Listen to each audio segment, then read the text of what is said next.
تابہ میں طلب مالی سے زیادہ اس حقیقت کا ادراک کوئی نہیں رکھتا کہ وہ پودے تو سبھی ایک سی توجہ، لگن اور محبت سے لگاتا ہے، مٹی میں گوڈی کرتا ہے، ہل دیتا ہے، سہاگا پھیرتا ہے، کھاد ملاتا ہے، ایک ایک بیج موتیوں کی طرح پکڑ کے لگاتا ہے، پانی دیتا ہے، ہر وہ کام جس سے اس کا باغ پھلے پھولے وہ کرتا ہے، مگر پھل پھول لگانے اور پودوں کے نصیب میں رنگ، رس، خوشبو، ذائقے اور ان کی افادیت منوانے، دکھانے اور سجانے والا کوئی اور ہے۔ وہی رب ہے جو سارے جہانوں میں ہر پلنے والی شے کو پالتا ہے۔ اسی کے علم میں ہوتا ہے کس پودے نے دریا کنارے کھڑے رہ کے بھی پیاسے مر جانا ہے، اور کس صحرا کے برس ہا برس سے پیاس سے ترسے کیکٹس نے ریگزاروں جتنی لمبی عمر پا لینی ہے اور پورے جہان کے بیابان کو مہکائے رکھنا ہے۔ ایسا ہی ہوا تھا، ایسا ہی ہوتا آیا ہے۔ بندے بندے، بوٹے بوٹے اور ریت ذروں سے لے کر پہاڑوں، وادیوں، ندی نالوں، شہروں اور بستیوں کے بھی اپنے اپنے نصیب ہوتے۔ کہنے کو کیا کچھ نہیں ہوا تھا۔ آقا صلی اللہ علیہ وآلہ وسلم کی ولادت سے صدیوں پہلے سے آسمانی کتابوں میں ان کی آمد کا چرچا تھا۔ ہر نبی جس بھی مقام، جگہ اور وقت پہ آقا صلی اللہ علیہ وآلہ وسلم سے پہلے خدا کا کلام لے کر آیا، خدا نے ان سے اپنے اس چہیتے آخری نبی صلی اللہ علیہ وآلہ وسلم کی پیروی کا حلف لیا۔ آقا صلی اللہ علیہ وآلہ وسلم کے پیچھے کھڑا کر کے ہر نبی کو نماز جو پڑھانا تھی، پھر کون سا علاقہ، کون سی بستی ایسی تھی جہاں خدا نے خوشخبری دینے اور ڈرانے والا نہ بھیجا؟ ہر کوئی اپنے عہد میں آتا رہا، خدا کا پیغام دیتا رہا۔ خدا نے تو صرف اپنے آخری نبی صلی اللہ علیہ وآلہ وسلم، ہمارے آقا صلی اللہ علیہ وآلہ وسلم پہ اتارے قرآن کے ایک ایک لفظ، ایک ایک نقطے کو ہمیشہ کے لیے محفوظ کرنے کا وعدہ کیا ہے۔ پہلی کتابوں، پہلے صحیفوں کی سچائیوں کو ماننے سے نہیں روکا، مگر ان کی حفاظت کی ذمہ داری نہ لی۔ رفتہ رفتہ ان صحیفوں میں وقت کی دیمک اپنا اثر دکھاتی رہی، مگر ان گزرے وقتوں کی الوہی کتابوں اور آسمانی صحیفوں میں بھی جہاں جہاں آقا صلی اللہ علیہ وآلہ وسلم کی آمد، ان کی زندگی، امانت اور صدق سے بھری سراپا پاکیزگی، حلم، عفو، درگزر، صلح جوئی، صلہ رحمی، یتیمی در یتیمی، آپ کا امی ہونا، مکہ کی بستی میں پلنا، اور پھر اپنے وفاداروں کے ساتھ ایک کھجوروں کے باغ والی دو پہاڑوں کے درمیان کالے ہرے کی چٹانوں میں بسی مہکتی بستی میں جا بسنا، سب لکھ دیا، اور وہ حصہ ان صحیفوں، ان کتابوں، ان ویدوں، اپشندوں میں سنبھال کے رکھا۔ جاننے والوں کو علم کیوں نہ ہوتا؟ وہ جانتے تھے جنہیں آسمانی کتابوں میں لکھے رموز سمجھ میں آتے تھے۔ انہیں آنے والے کی آمد کا انتظار تھا۔ عرب کی سرزمین میں اہل کتاب ایک تو یہودی تھے جنہیں تورات ملی تھی، وہ سیدنا موسیٰ علیہ السلام کے وفادار رہے، نہ انہوں نے خدائے واحد کی کہی باتوں کو مانا۔ خدا کو تو وہ مانتے تھے، خدا کا کہا نہ مانتے تھے۔ ان کی کتابوں میں آقا صلی اللہ علیہ وآلہ وسلم کی تمام تر نشانیاں درج تھیں۔ وہ اپنے بچوں کی طرح آقا صلی اللہ علیہ وآلہ وسلم کو پہچانتے تھے۔ جہاں جہاں وہ رہتے تھے اپنے پڑوسی عربوں کو آقا صلی اللہ علیہ وآلہ وسلم کی آمد سے ڈراتے تھے۔ ان کے اپنے پڑوسیوں سے بڑے الجھے ہوئے تعلقات تھے۔ کچھ کو وہ اپنے حلیف بنائے رکھتے اور ان سے دوسرے پڑوسیوں کو پٹاتے۔ کبھی دوسروں کو ہلہ شیری دے کر اپنے ہی دوست کہے جانے والے عربوں پہ چڑھائی کرا دیتے۔ اس میں ان کے پاس دو ایسے اثاثے تھے جو عموماً اس عہد کے دوسرے عربوں کے پاس نہ تھے۔ ایک تو ان کے پاس کافی جمع پونجی تھی، وہ عموماً امیر لوگ تھے، اس عہد کی اکثر صنعت ان کے پاس تھی، وہ زرگر تھے، سونے چاندی میں کھیلتے تھے، لوہے کے کاریگر بھی وہ تھے، تلواریں، ڈھالیں، نیزے، بھالے، چھریاں، چاقو بناتے تھے، کپڑوں کی کھڑیاں انہوں نے لگائی تھیں، کپڑوں کو رنگنے اور سجانے کے راز بھی جانتے تھے، عورتوں کے زیور اور بناؤ سنگھار کے طور طریقوں سے بھی واقف تھے۔ اس صنعت میں اس زمانے میں بھی بہت منافع تھا، کچھ کے وسیع باغات تھے، کھیتیاں اور کھلیان تھے، ان سب سے وہ دولت جمع کرتے اور گن گن کے رکھتے جاتے۔ اس دور میں ضرورت مندوں میں بینک بن کر سود پہ پیسہ دینے میں وہ جمع کی ہوئی اپنی پونجی کو بنا پھیلائے پھلاتے رہتے۔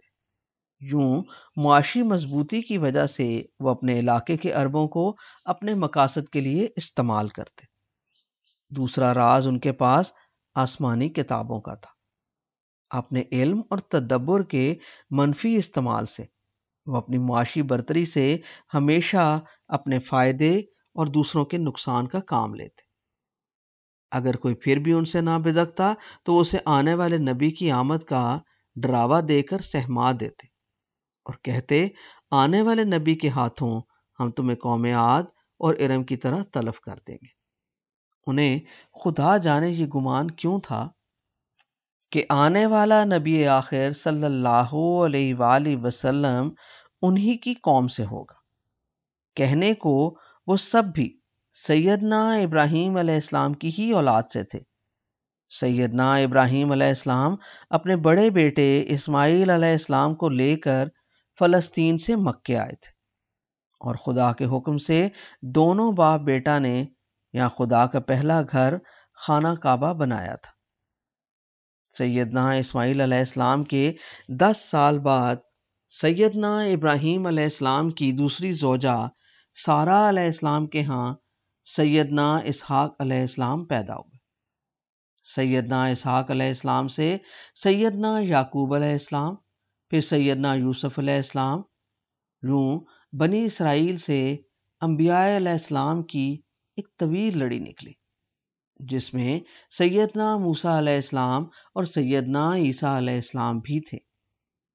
سیدنا یعقوب علیہ السلام ہی کا نام اسرائیل تھا، جن کو دھوکے سے ان کے لاڈلے بیٹے یوسف علیہ السلام سے جدا کیا، کنویں میں ڈالا، مصر کے بازار میں بیچا۔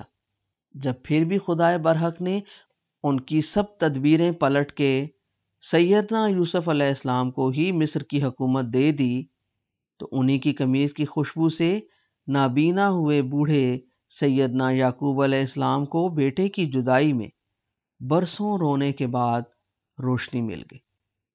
یہودیت کے پورے فلسفے کو ذرا غور سے پرکھا جائے تو اس میں عبادات تو بہت نظر آتی ہیں، مگر ہر یہودی کے من اندر کا ٹکراؤ خدا کے پیغمبروں سے کہیں زیادہ خود خدائے برحق سے نظر آتا ہے۔ شاید انہوں نے تاریخ کے کسی تلخ موڑ پہ خود کو ایسے موڑ لیا کہ وہ خود خدا بن کے خدا کی خدائی کو اپنی مرضی سے ہانکنا چاہتے ہیں۔ وہ لوگ خود سری میں اتنے بڑھے ہوئے تھے اور ہیں کہ انہیں شاید خدا بھی خود سے کمتر اور چھوٹا لگتا ہے۔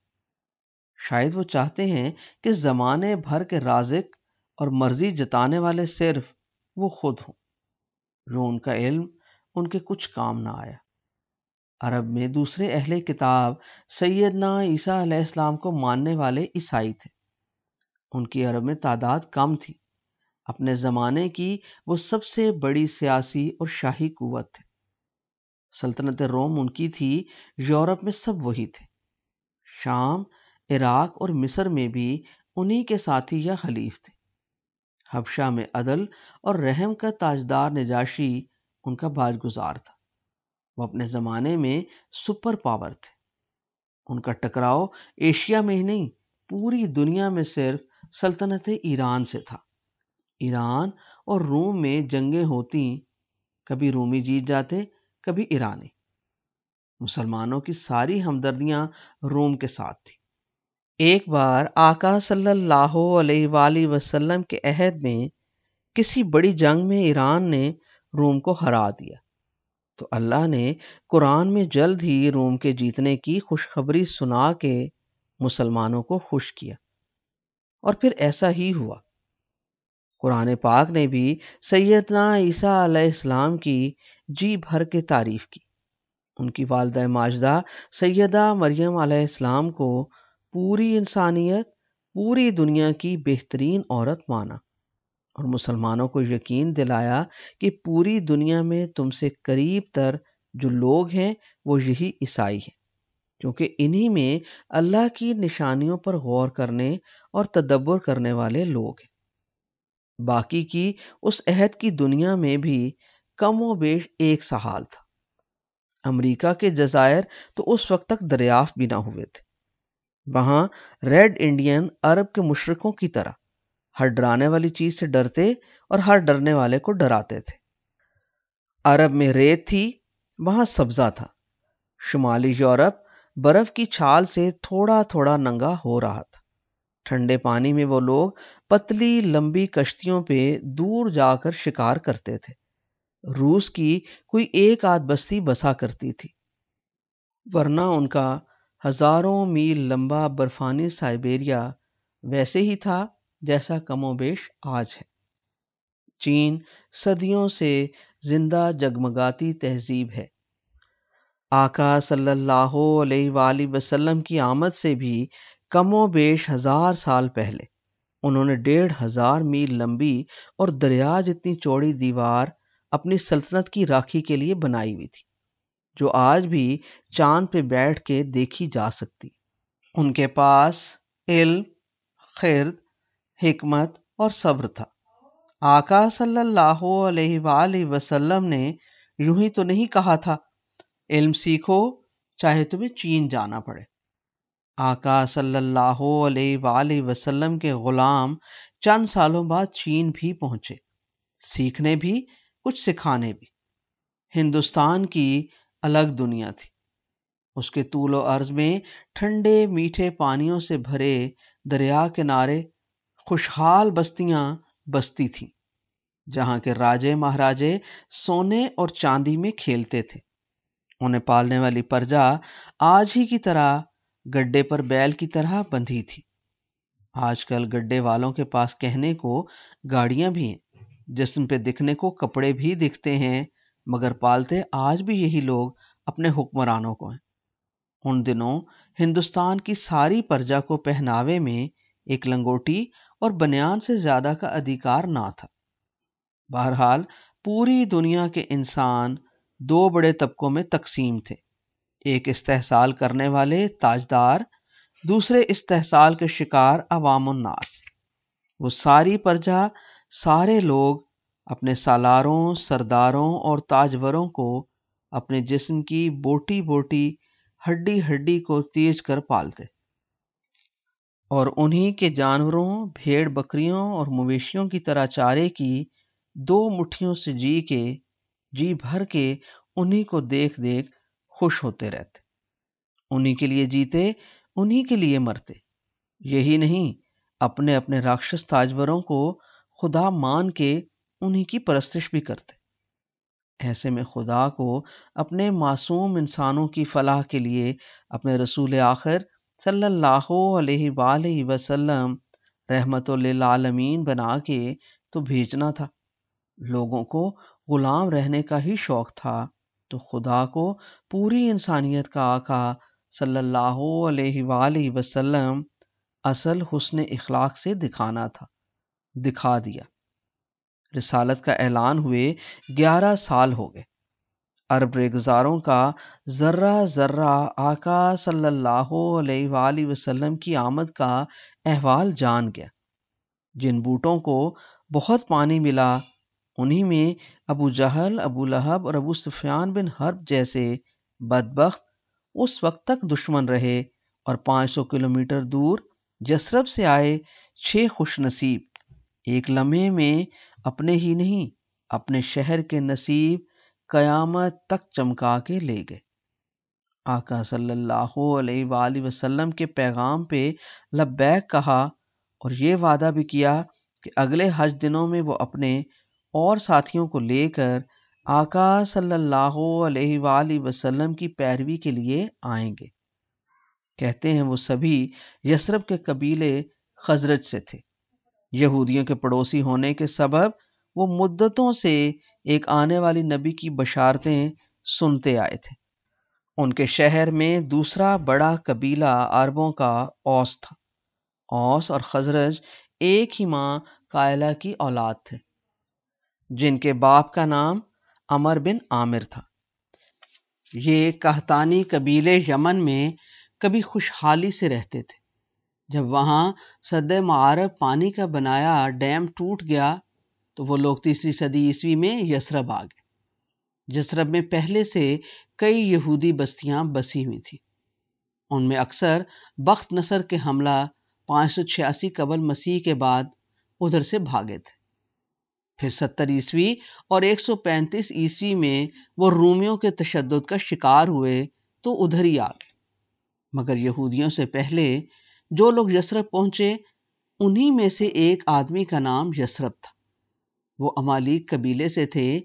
امالیق ایک بڑے قبیلے ابیل کی شاخ سے تھے، جو املیق بن لاؤد بن سام بن نوح کی نسل سے تھے۔ پہلے وہ بابل کے علاقے میں رہتے تھے، پھر عرب کے جزیرہ نما کے مختلف علاقوں میں بکھر گئے۔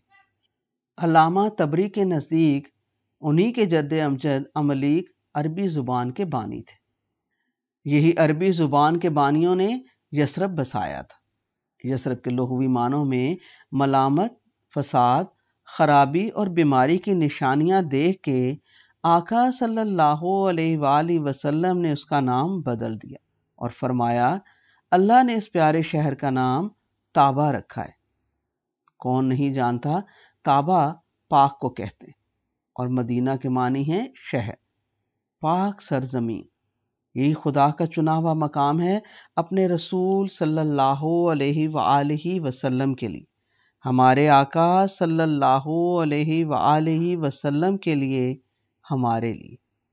نصیب کی بات ہے، کوئی دریا کنارے کھڑا پیاسا رہا، کوئی محبت سے تڑپتا دور پیاسا کھڑا 2 آنسوؤں کے قطروں سے ہی سیراب ہو گیا، اپنا لیا گیا۔ لوگوں کی طرح جگہوں کے بھی اپنے نصیب ہوتے ہیں، جگہ جگہ کا نصیب ہوتا ہے۔ کوئی مقام اتنا نصیب لے کر نہیں بنا جیسا نصیب طابہ کو ملنے والا تھا۔